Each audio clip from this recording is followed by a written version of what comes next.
that even if your foreign counterparts are investigating and are prosecuting those individuals, you as a US prosecutor should consider doing that yourself if you don't think that the consequences will be severe enough overseas. Welcome to the Hughes Hubbard Anti-Corruption and Internal Investigation Practice Group's podcast, All Things Investigations. The Hughes Hubbard Anti-Corruption and Internal Investigation Practices Group represents many of the premier companies around the world, providing advice on issues spanning the full anti-corruption and compliance spectrum. In this podcast, host Tom Fox and members of the Hughes Hubbard Anti-Corruption and Internal Practice Group will highlight some of the key legal issues involved in white-collar and other investigations, both domestically and internationally. We will tackle topical issues involved in investigations, as well as explore how companies can prevent and detect issues that arise in conducting investigations on a worldwide basis. Hello, everyone. This is Tom Fox back for another episode, and I'm absolutely thrilled today to be back with Laura Perkins. We are here to talk about the Monaco Memo. First of all, say that quickly 3 times. But Laura, welcome back. Thank you very much for having me again. Appreciate it. Laura, I wanted to talk with you about this memo since it came out because you are a former DOJ prosecutor, obviously now in private practice doing white-collar defense at Hughes Hubbard, but you have a unique insight that many of us in the compliance profession who have never been on the either a prosecutor or criminal side of things don't have. So with that introduction, the first area I wanted to ask you about was a section entitled Foreign Prosecution of Individuals Responsible for Corporate Crime, and ask you, how do you see the memo instructing prosecutors to evaluate that issue? And is it really a significant issue given the literally explosion of anti-corruption enforcement action across the globe? I think it is interesting that it was raised in this memo. I think it actually could be an issue in future cases. Essentially, the memo is instructing prosecutors to take into account if there is a foreign prosecution of culpable individuals in connection with the investigation and whether or not they should, in essence, credit that investigation and not charge those individuals themselves. And I think some of the factors they include in the memo, it suggests that there's a real possibility that even if there is an ongoing prosecution of individuals in another country, that the US government will step in and charge those individuals anyway. So there is a potential that it could create conflict with some of our foreign partners. This isn't a new issue. Often there are other countries investigating related conduct, and there are individuals that could be charged in country A or in the United States. And there's often a discussion among the prosecutors about which country essentially will charge those individuals. And there have been instances where the countries kind of split. I'll take these people, you take those people. But here, what prosecutors are being instructed to look at may change that evaluation and those discussions, because prosecutors are basically being told, look at the likelihood of success in the other country and look at whether or not we as US prosecutors, even if the other country is successful, will find any jail term or any fines or penalties to be sufficient. So it could lead to some piling on and some duplicative prosecutions depending on how prosecutors evaluate these factors. Or we've seen a series of FCPA and anti-corruption enforcement actions where the U.S. has worked with, as you said, its partners across the globe. Obviously, Brazil, Serious Fraud Office in the United Kingdom, France, perhaps Israel, and other countries.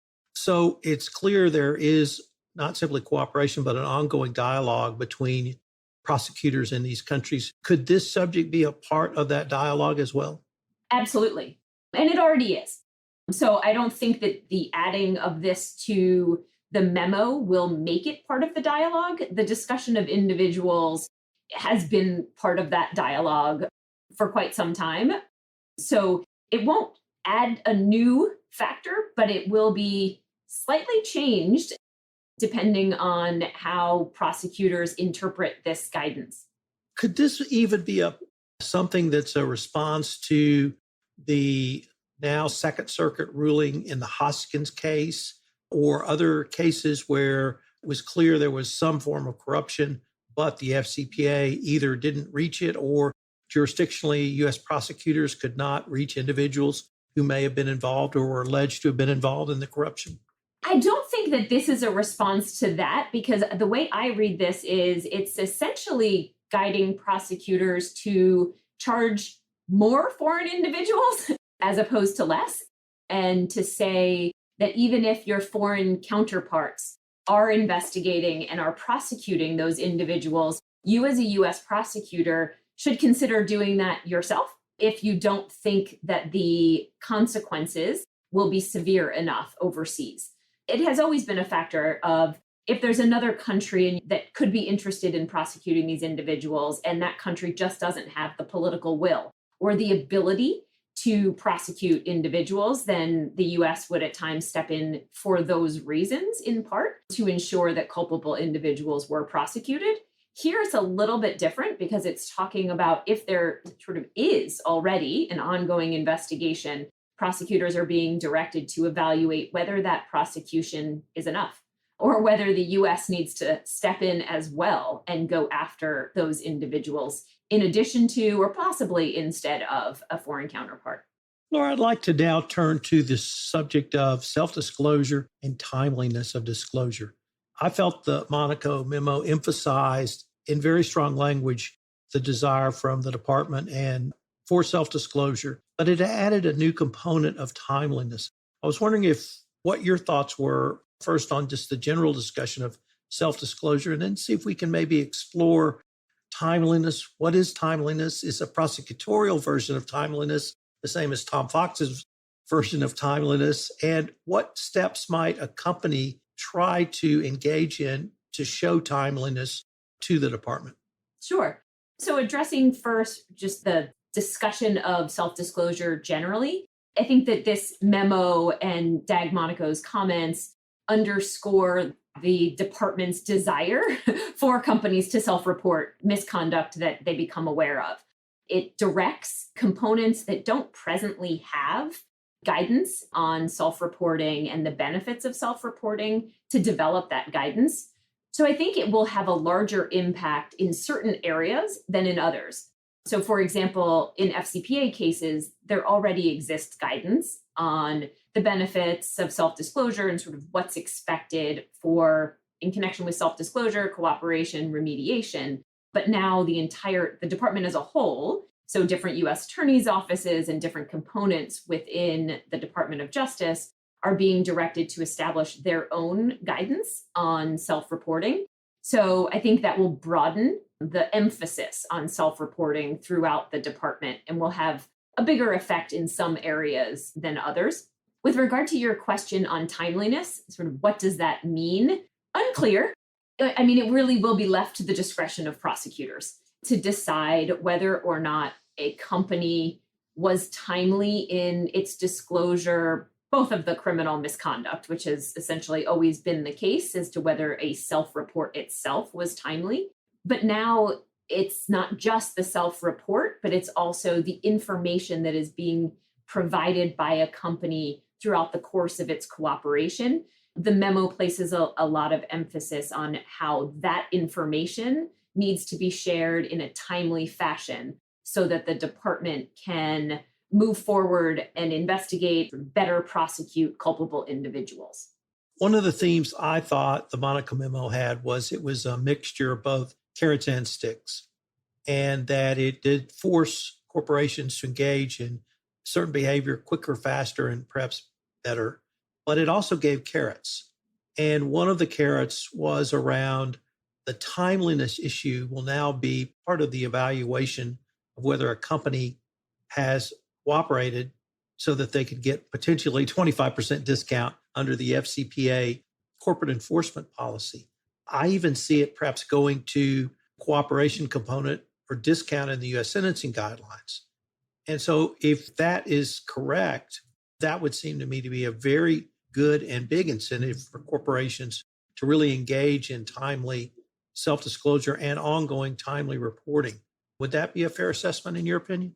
I think that a big consideration for prosecutors in determining sort of what is that percentage that you get for cooperation, whether or not it's timely. And I think that if it's not a timely self-report, then the company's not going to get credit for self-reporting. So right there, you're already sort of removing one of the very large carrots that the department is offering. But then the way the memo is drafted is essentially that throughout a company's cooperation, it will continually be judged on the timeliness of its disclosures. So one of the things the memo addresses is, if you as the company or, counsel doing an investigation on behalf of a company, find a particularly damning piece of evidence against an individual, that essentially your first thought should be, I need to share this with the department. That's more open and sort of more assertive than the department has been in the past about its expectations with regard to how a company proceeds with regard to sharing information during the course of an investigation. There hasn't been as much, at least public statements by the department about its expectation that evidence, those facts, be shared in a very timely, very rapid fashion with the department. I'd like to turn to the discussion around monitors. There was a very lengthy discussion around monitors that had three components. One was the department's or individual prosecutors' evaluations of monitors. Two was a selection of monitors. And three was oversight or review of monitors. I'd like to focus on that first part, which is the determination of whether a monitorship is or was appropriate, and it's entitled factors to consider when evaluating whether a monitor is appropriate. The prior standard, if I can winnow it down to two, seemed to be, did you put a program in place and did you test it? We obviously had the Benchkowski memo, which laid out a series of factors as well. But here we had a much broader list, I think 10 factors, and the inclusion of factors that seem to speak not just towards what did you do about it, but how bad was it when it happened? And I was wondering what your thoughts were on how a prosecutor might look at the factors to consider. I completely agree with you that these are much broader factors than were previously used by prosecutors in determining whether a monitorship was appropriate. Like you said, previously, prosecutors would look at what is the state of your compliance program right now at the time of resolution. And that really was the guiding principle as to whether a monitor was necessary or not. It was not a focus on how serious was the misconduct that brought you before the department. That was looked at in connection with the assessment of what will the fine be, what will the penalty be, what will the form of the resolution be, so guilty plea, DPA, or NPA. Here, under this memo, a lot of the considerations that go into the form of a resolution and the fine are now being pushed into the monitorship determination as well. And that is a change. That is, I think, a significant change as to how prosecutors are being asked to assess whether or not a monitor is appropriate. The guidance still does include whether or not the company has in place at the time a demonstrably effective compliance program. So that piece is still there.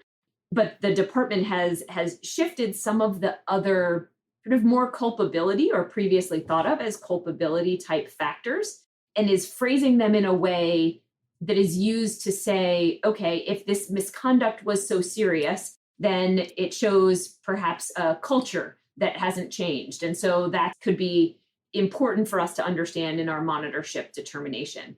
It's a different analysis than prosecutors did previously.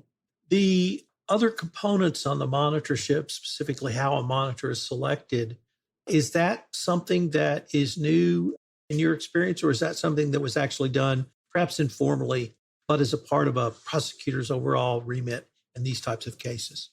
Again, I think the difference will be primarily in components and divisions and units outside of the FCPA unit. The FCPA unit had a very formalized process, and the criminal division had formalized guidance on monitor selection that is very similar to what is laid out in the new Monaco Memo. The difference will be primarily for other components that didn't have that guidance and now will follow a method and a process that is similar to what the criminal division previously followed. In the opening paragraphs of the memo, it really talks about how the memo was prepared, the process the DAG and her staff went through the issues. And it talked about talking both internally, but also with outside experts, with those from business, with others. Is that something you were a part of, having kind of ongoing discussions in the what I call the sort of ebb and flow or the give and take of the department's dialogue with the private sector? I personally did not participate in any formal meetings to discuss, but have had a number of conversations with individuals at the department about, now that I'm on the defense side, seeing sort of some of the challenges that companies face and some of the issues when I am talking to companies about whether to self-report or not, or whether or not to put in place certain measures in their compliance program, and sort of giving some description to people at the department who may not be as familiar with sort of working with companies on these issues, of what the challenges are and what would be really helpful for them to see and hear from the department. And I know that DAG Monaco spoke in her speech about, really wanting to be able to provide some transparency and being able to help companies and compliance officers and legal officers at companies have something to show to the business executives to say, this is why you should be doing this. Here is some guidance from the Department of Justice as to the importance of, for example, policies related to ephemeral messaging and communications on personal devices, things like that. Having something from the department to be able to point to can be very helpful for companies and compliance officers at companies as they're trying to explain to business executives why certain measures are important. And that's really what I wanted to end this podcast with. Stepping back to perhaps a 30,000 foot view, I saw some significant and detailed guidance on a variety of topics in this memo, not simply transparency, but real guidance and information that compliance professionals, white-collar defense lawyers, and corporate executives could put into place. So I was wondering what your thoughts were around just the communication of information from DAG Monaco in the Monaco Memo. I think that, the more communication from the department, the more helpful it is for companies to understand the department's expectations before they find themselves there. So to understand and to have a written document to be able to point to say, we need these policies or we need this resourcing, this will be evaluated and it will be a significant factor if we find ourselves in front of the department. I think that the compensation focus, executive compensation focus by DAG Monaco in the memo is very interesting, because I'm sure there are a number of compliance executives and companies that will find this to be a challenging thing to figure out. How do we legally structure clawbacks in these instances? How do we incentivize? What sort of bonuses can we give for compliance-related topics? Those are difficult things to analyze, assess, and then decide on. So I think that, again, having that sort of document to say it's important, this is a challenging issue for us, but it's an important issue, and here's why. That openness and that transparency will be helpful for companies. Well, Laura, unfortunately, we're near the end of our time for this episode, but I wanted to thank you for taking the time to visit with me. This is a very significant memo for FCPA and other compliance professionals, and thanks again for helping us understand it. Great. Well, thank you all very much. Thanks, Tom. Always appreciate it.